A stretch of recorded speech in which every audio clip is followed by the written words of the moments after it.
अगर आप हज 2025 का इरादा रखते हैं तो आपके लिए अहम तरीन इत्तला ये है कि सऊदी हिदायत के मुताबिक 18 अप्रैल हज वीज़ा की इजराई के लिए ख़तई आखिरी तारीख होगी। सफ़र हज आसान और आरामदा बनाने के लिए तशरीफ़ लाएं अल आज़म टूर्स एंड ट्रैवल्स हैदराबाद। देश भर में 32 साल बेहतरीन खिदमात का एजाज अपने नाम करने वाला वो इदारा है जो तनाज़ात से पाक और आज़मीन हज को आसानी फराहम करने पर यकीन रखता है। आपके लिए 4 पैकेजेस दिए गए हैं। अपनी सहूलत के हिसाब से आप अपनी नशिस्त को बुक करवा सकते हैं। वो वक्त कम है, इसीलिए जल्दी करें। हुकूमत हिंद की जानिब से मंजूर शुदा अल आज़म टूर्स एंड ट्रैवल्स, भरोसा, इत्तेमाद और एतबार का दूसरा नाम अल आज़म टूर्स एंड ट्रैवल्स, नाम ही काफ़ी है।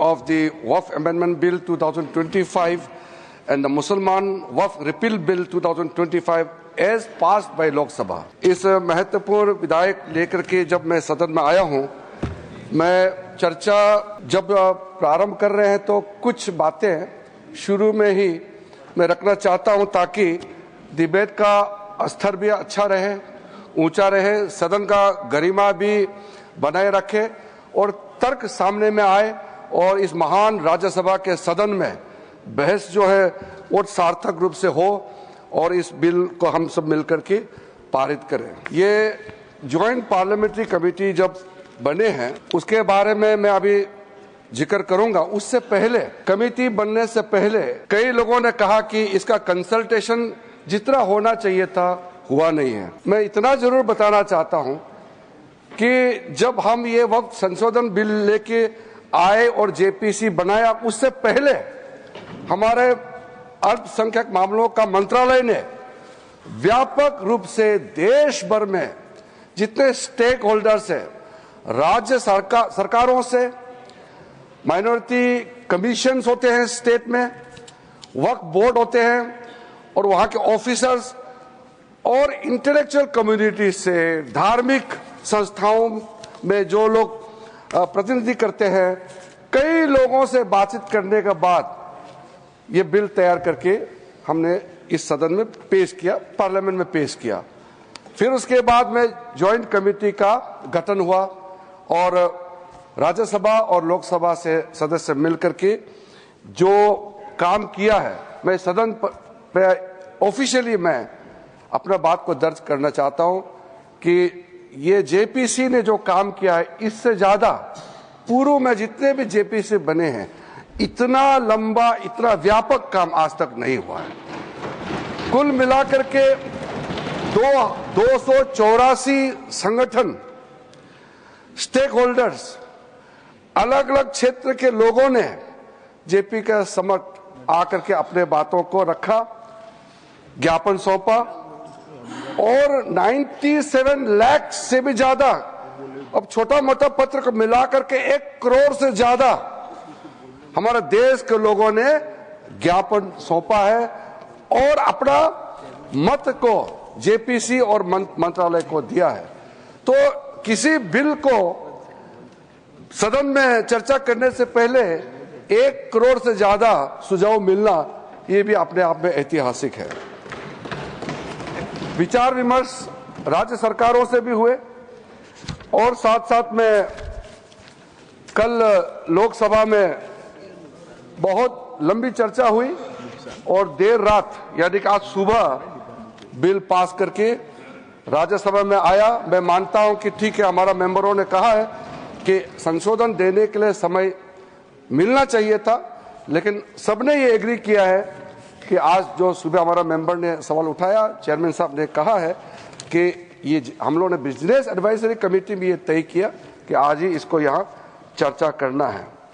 ज्वाइंट कमेटी ने 10 शहरों में मुंबई, अहमदाबाद, हैदराबाद, चेन्नई, बेंगलुरु, गुवाहाटी, भुवनेश्वर, पटना, कोलकाता और लखनऊ में जाकर के अपना पूरा वहां समय भी दिया है और आज मैं कमेटी के हर एक मेंबर को भी धन्यवाद देना चाहूंगा। बाकी जो इस बिल में बोलने वाले हैं उनको धन्यवाद, मैं जब जवाब दूंगा आखिरी में तो मैं जवाब देते समय धन्यवाद जरूर मैं रखूंगा। हर व्यक्ति, मैं तो इस सदन में एक मंत्री के रूप में बोल रहा हूं, लेकिन साधारण रूप से ये एक्सपेक्ट करता है कि कोई अच्छा काम करेगा तो उसका तारीफ भी जरूर होगा, और खास करके उन लोगों से तारीफ ज्यादा मिलेगा जिसका इच्छा को मैं पूरा कर रहा हूं। इसलिए सभापति महोदय जी, 1976 में जब वक्फ इंक्वायरी रिपोर्ट को पेश किया गया था, वो कमेटी किसने बनाया था सर? कांग्रेस सरकार ने कमेटी गठन किया, वक्फ इंक्वायरी कमीशन बिठाया। कमीशन ने जब रिपोर्ट पेश किया, बहुत लंबा रिपोर्ट है, मैं जो यहाँ रेलेवेंट है उसको कोट करता हूं।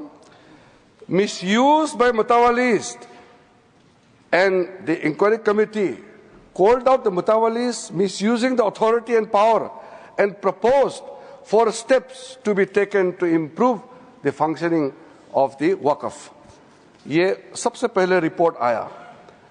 उसके बाद में दूसरा जिक्र किया कि इतना केसेस वक्फ प्रॉपर्टी को लेकर के बना हुआ है, लिटिगेशन इतना ज्यादा लंबित है, इसको सरल करने के लिए सरकार को कदम उठाना चाहिए। उसके बाद सचर कमेटी बनी। सचर कमेटी का रिपोर्ट 2006 में पेश किया गया। उसका मुख्य अंश सचर कमेटी ने जो कहा, एक तो जो वक्फ बोर्ड है उसको स्ट्रेंथन किया जाना चाहिए, और ये पुराना सिस्टम में चल रहा है, डिजिटल होना चाहिए। साथ साथ में सचर कमेटी ने कहा कि उस समय 4.9 लाख वक्फ प्रॉपर्टी है इस देश में, आज तो बढ़ गया, उस समय 2006 में, और 4.9 लाख वक्फ प्रॉपर्टी जो रजिस्टर्ड वक्फ प्रॉपर्टी है, उनका टोटल इनकम सिर्फ 163 करोड़ पर एनम था, 160 करोड़। और उसी समय सचर कमेटी में यह भी कहा, टिप्पणी भी किया और सुझाव भी दिया, अगर वो 4.9 लाख प्रॉपर्टी को अगर एफिशिएंटली मैनेज करते उस समय का मार्केट रेट से, तो भी 12,000 करोड़ हर साल इनकम जनरेशन होता। तो 12,000 करोड़ होना चाहिए था, लेकिन 163 करोड़ जनरेशन हुआ है। फिर उसके बाद में हम लोगों ने आकलन किया, आज का दिन में 8.72 लाख जो प्रॉपर्टी है इतना बढ़ गया, उसका तो हम हिसाब भी नहीं लगा सकता है, और मुझे हिसाब भी लगा के आंकड़े पेश नहीं करना चाहिए, क्योंकि मार्केट का अपना अपना एक फॉर्मूला होता है।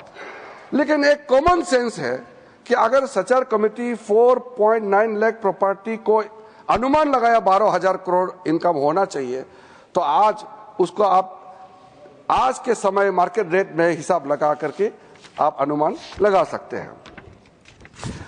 सचर कमेटी ने यह भी कहा, सेंट्रल वक्फ काउंसिल में और स्टेट वक्फ बोर्ड में और ब्रॉड बेस करके इंक्लूसिव होना चाहिए। ये बंद कमरे में कुछ लोग बैठा है ऐसा लग रहा है, इसको खोलना चाहिए, ब्रॉड बेस करना चाहिए।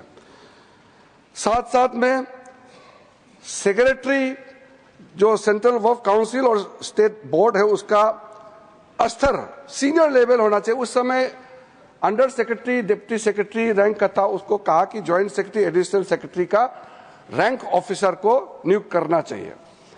और साथ में सर बच्चों और महिलाएं के लिए, महिलाएं और बच्चों के लिए स्पेसिफिक कदम उठाना चाहिए। इस सचर कमेटी ने उस समय रिकमेंडेशन किया। और उसके बाद एक ज्वाइंट पार्लियामेंट्री कमेटी का गठन हुआ, जिसका अध्यक्षता के रहमान खान ने किया।